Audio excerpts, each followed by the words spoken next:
This weekend we took William to Nottingham for what turned out to be a bit of a mixed day, but one with some really nice highlights. At first we went to Woollerton Hall, where there was a museum for William to check out. This turned out to be great for him, however the process of getting in wasn't the easiest, with us having to register details, even with having an online ticket. In the end they let us skip this, as William was clearly not enjoying the waiting. William seemed happy in the museum, and there was a lot for him to see, including the cool dinosaur gallery. William didn't look too closely at any of the exhibits, instead passing through in a flash, although I always hope he might be absorbing something. A favourite spot turned out to be a viewing platform facing the big central space, where William seemed to like hearing his voice reverberating. He did also like a hands-on exhibit showing the orbit of the Earth and Moon, although I think he mainly liked this for the big moving cogs. At lunchtime we left the museum and headed to a courtyard to find something William might like to eat.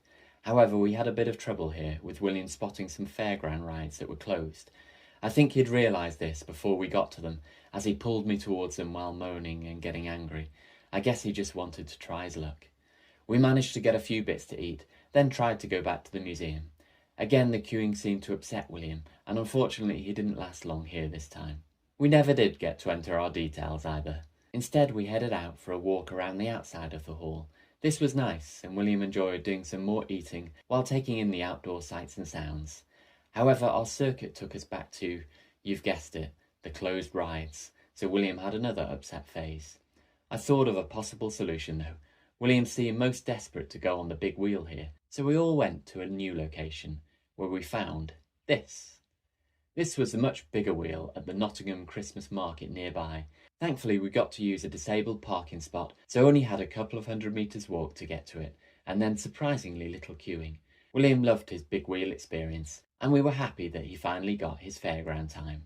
After that he seemed like a relaxed boy as we wandered up and down the Christmas fair, while taking interest in the granite building facings. We ended our day with a go on the merry-go-round, which William was also relaxed for. With his lack of words, we never quite know what William absorbs from these busy days, and we sometimes even doubt that they're worth the hassle.